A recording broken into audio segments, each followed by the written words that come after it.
Before beginning the story, I'd like to say a big thank you for visiting my new channel. I'm going to be uploading alternate history-related stories every single day. If that sounds good, be sure to leave a like and don't forget to subscribe. It means a whole lot when just getting started. I hope you enjoy the story. My grandfather died on a Wednesday morning in November and left me a cabin I hadn't visited since I was 12 years old. The lawyer's call came on a Thursday. My grandfather's name was Aldous Kern, and he had lived for 81 years with a focused stubbornness that had outlasted 2 of his 3 children and most of the people who'd ever tried to tell him what to do. He'd had the cabin in the northern part of the state since before my father was born. 40 acres of mixed wood and a narrow creek that ran cold even in August. I had one clear memory of the place from a summer week when I was about 8. My grandfather teaching me to split firewood with a patience he did not typically extend to other situations. I hadn't been back since. Life moved the way life moves, and the cabin stayed in the north as a concept more than a place. The lawyer told me the property was mine outright. No liens, no disputes, no other claimants. He said my grandfather had been very specific in the filing, very deliberate about the language. I thanked him and booked a weekend in late November to drive up and assess what I'd inherited. I'm a rural mail carrier. I've worked the same route for 9 years, which means I know a particular stretch of road and the people along it better than most people know their own neighborhoods. I'm used to the world having a reliable geography. Things are where they are. Addresses don't move. The cabin was not where it was supposed to be, in the sense that it was exactly where it was and also somewhere else entirely. I arrived on a Friday afternoon with the light already going thin and grey the way November light does in the north, where the sky sits lower and the trees hold onto the dark longer than they do further south. The access road off the county highway was unpaved and rutted, and my truck handled it without complaint. I remembered the road from childhood as longer than it actually was, the way distances compress as you get older, and after about 1.5 miles, I came around the bend where the tree line opened up and saw the cabin. It was in good condition, better than I'd expected for a structure that old and that remote. The roof looked recent, the porch boards looked sound, and the windows were intact. Smoke was coming from the chimney. I sat in the truck for a moment, looking at the smoke.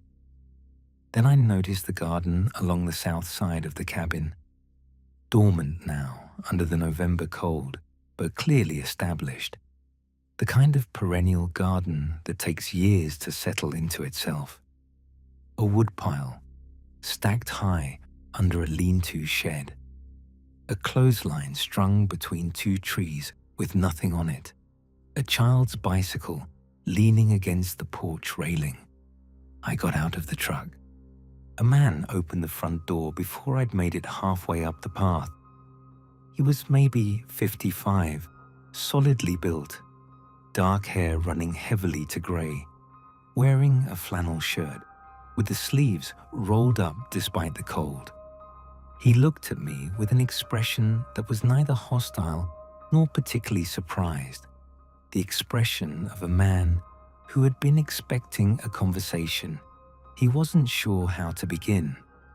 He said, "You'd be Aldous' grandson." I told him I would. He said his name was Croy. He held the door open and asked me to come in.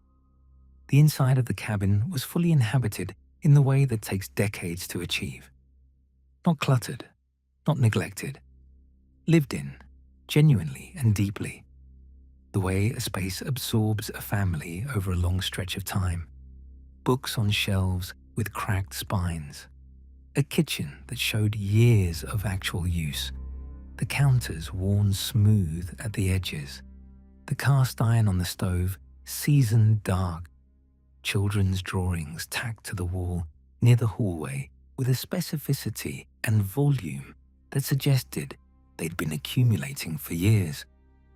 A woman came out of the back hallway and stopped when she saw me. Croy introduced her as his wife, Bet.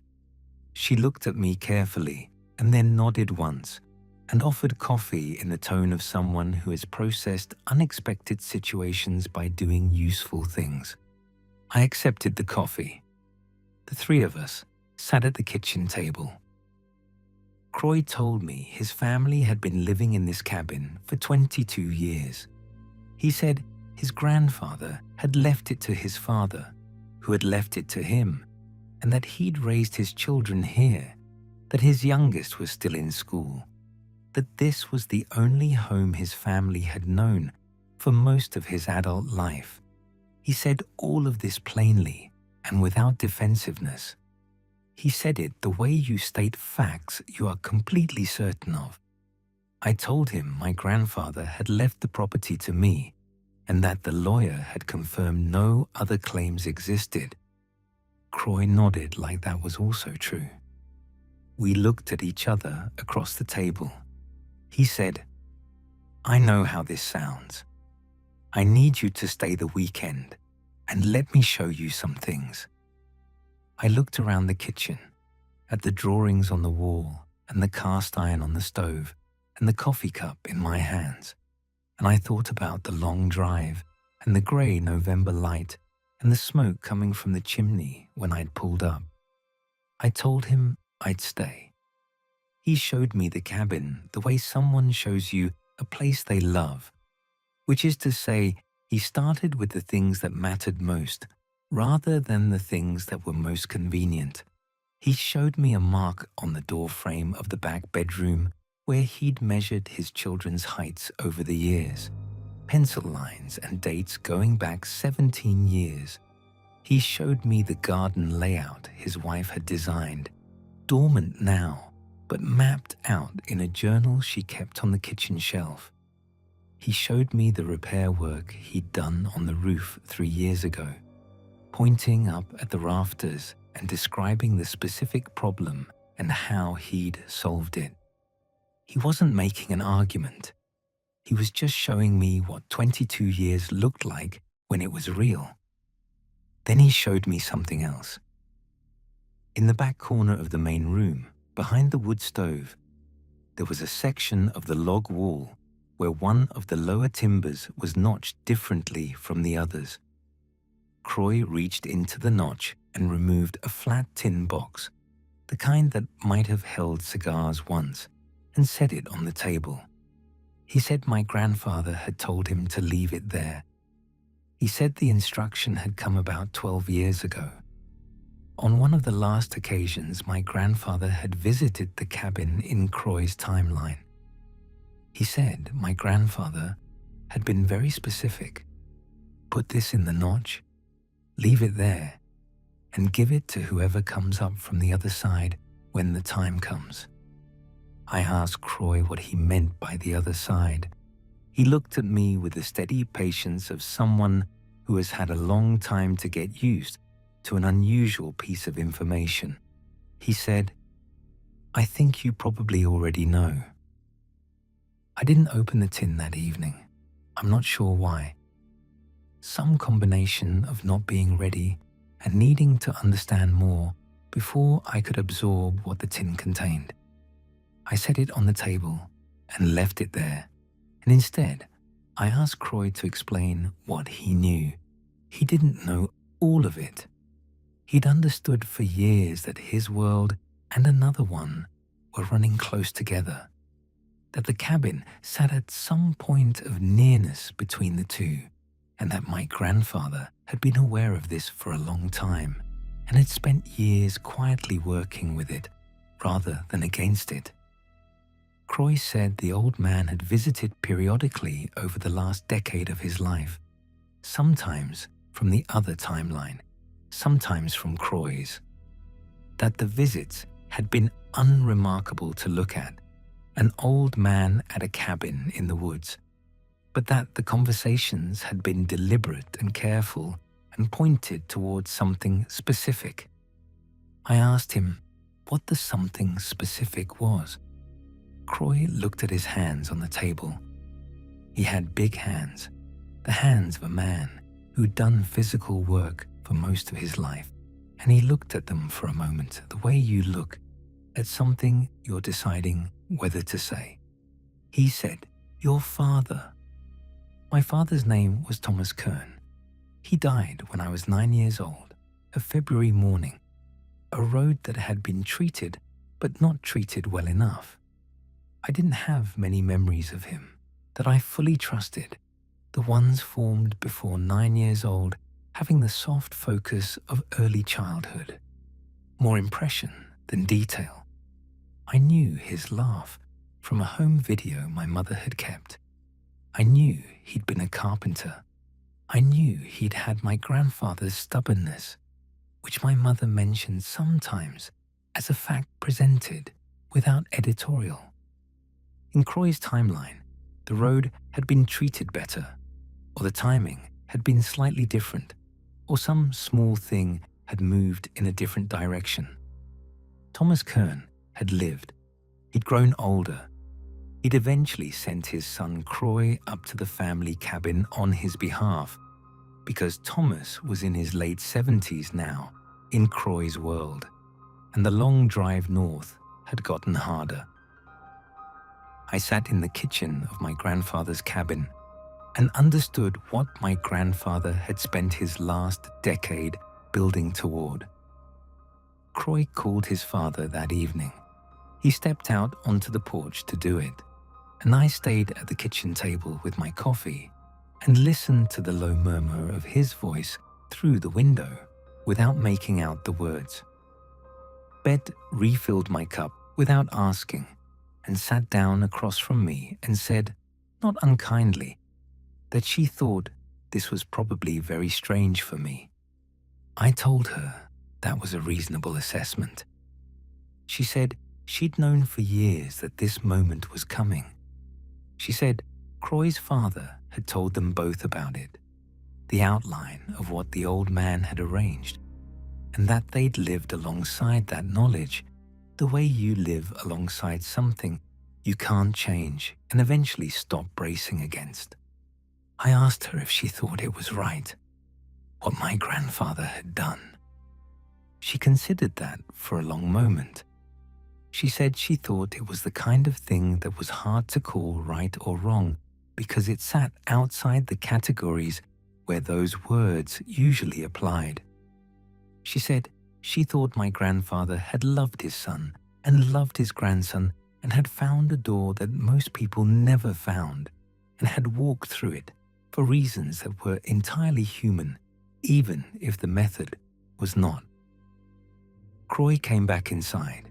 He sat down and told me his father wanted to come up tomorrow morning if I was willing. I told him I was willing. I slept in the cabin's spare room that night, which was small and cold, and had a quilt on the bed that smelled like cedar and old wool.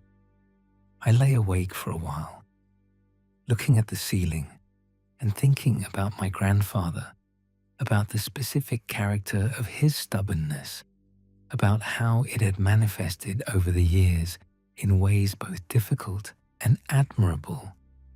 I thought about a man in his 70s finding out that the world had a seam in it and deciding, with complete typical conviction, that he was going to use it.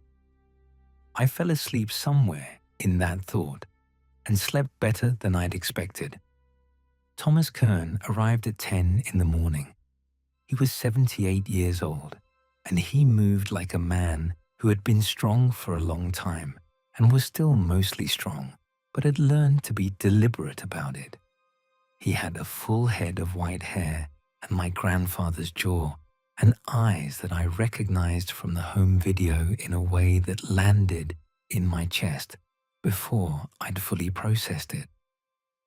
He walked up the porch steps with Croy behind him and stopped when he saw me through the screen door. I pushed it open and we stood on the porch looking at each other in the thin November light. He said my name, just that, the way my grandfather had sometimes said it, with a weight behind it that had nothing to do with volume. I said, "I don't know what to call you." He said that was a fair problem. He said we could work that out as we went. We went inside and sat at the kitchen table, and Bet made more coffee and then took her youngest somewhere for the morning with a quiet tact that I was grateful for. He talked about my grandfather first, which I think was his way of giving me solid ground before moving into less solid territory. He talked about the old man the way you talk about someone you argued with and loved in roughly equal measure for a very long time. He talked about his stubbornness with the affectionate resignation of a son who had inherited the same quality and knew it. Then he talked about the years. He talked about carpentry, which he'd done until his mid-60s. He talked about his wife, Croy's mother, who had died 6 years ago. He talked about grandchildren with the specific, helpless warmth that grandchildren seem to produce in people, regardless of the timeline they occupy. I listened to the life my father had lived in a world where the road had been treated well enough. At some point, I realized I was crying. Not dramatically, just quietly. The kind of crying that happens when something you've carried for a very long time is briefly set down and the absence of the weight takes you by surprise. He noticed and didn't comment on it and didn't look away, which was the right call, the same call I think I would have made. I asked him what he remembered about me, about the version of me in his world. He smiled. He said I was the same, mostly. He said I had the same quality of paying careful attention to things that other people looked past, which he said my grandfather had also had, and which he himself had never quite managed. He said it like a compliment. I asked about my mother in his world. He said she was well. He said she'd remarried years ago, a decent man, and that she was happy in the particular way of someone who had been through something hard and come out of it with a more durable kind of contentment. He said it gently, watching my face as he did. We talked through the morning and into the early afternoon. Croy sat with us for part of it and stepped away for part of it, understanding without being told when the conversation needed fewer people in the room. Around 2 in the afternoon, Thomas stood up from the table and said he should start the drive back before the light went. He moved through the cabin once, slowly, running his hand along the kitchen counter and looking out the window at the garden and the woodpile, taking in the version of a place he knew in a different form. At the door, he stopped. He said my grandfather had asked him to give me something when this day came.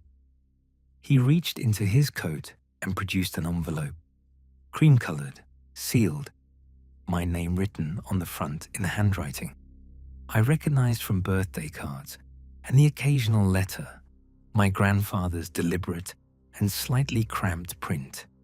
I took it. He held onto it for 1 extra second before letting go.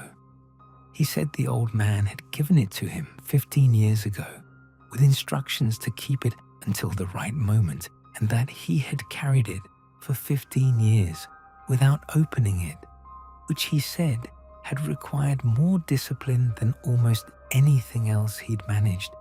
He shook my hand.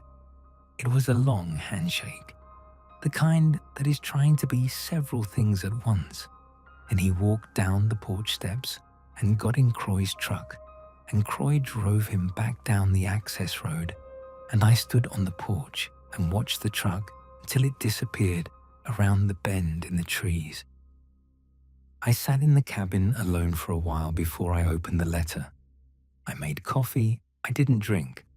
I looked at the children's drawings on the wall and the worn counters and the marks on the door frame where Croy had measured his kids growing up. I thought about my grandfather moving through this same room in a version of events I hadn't known was happening, carrying a long and careful plan, the way he carried everything, without announcing it. Then I opened the envelope. The letter was 2 pages in his handwriting, dated 15 years prior, which meant he'd written it when I was in my mid-20s, and he'd been in his mid-60s and had apparently already found the seam in the world and made his decision about what to do with it. He wrote the way he talked, directly and without excess. He explained what he'd found and how he'd found it, and what he'd understood about the cabin's particular position between the two worlds. He explained what he'd arranged and the why was simple enough that it fit in a single sentence. Because your father was a good man, and you deserved to know him, and I had the means to make that possible, and I am not the kind of person who doesn't use the means available to him. He said he was sorry for doing it without asking. He said he knew I might have preferred to be consulted, and that he had decided, with full awareness of how this would land, that consulting me in advance would have produced a long argument that he didn't have the years for. That was so completely him that I laughed out loud alone in the cabin, a short, sudden laugh, and then sat quietly for a while after. The last paragraph said, "The cabin is yours. Take care of it. The seam won't hold forever, and when it closes for good, which means eventually it'll just be a cabin in the woods, which is also a fine thing for a cabin to be. Come up in summer. The creek is good for trout in July." He signed it the way he signed everything, just his initials. Croy and his family were gone by Sunday morning. I don't know how the mechanics of it worked, the same way I never knew how any of the mechanics worked, and I had stopped expecting that part to resolve into something I could hold in my hands. The cabin was empty when I came out of the spare room, empty in the complete way, no belongings, no drawings on the wall, the kitchen clear and clean. The woodpile was still there. The garden was still there, dormant in the November ground. I spent Sunday walking the property the way my grandfather had probably walked it. The 40 acres of mixed wood, the creek running cold and clear over smooth stones, the particular quiet of a northern November that has its own texture, dense and grey and still. I thought about what he'd built here. Not the structure, the cabin, the roof, the porch, the other thing, the longer, stranger, more patient construction. I drove home Sunday evening with the letter on the passenger seat. I've read it enough times since that the fold lines are soft and the paper has the worn quality of something handled regularly. I'm going back up in July. I want to see if the trout are as good as he said.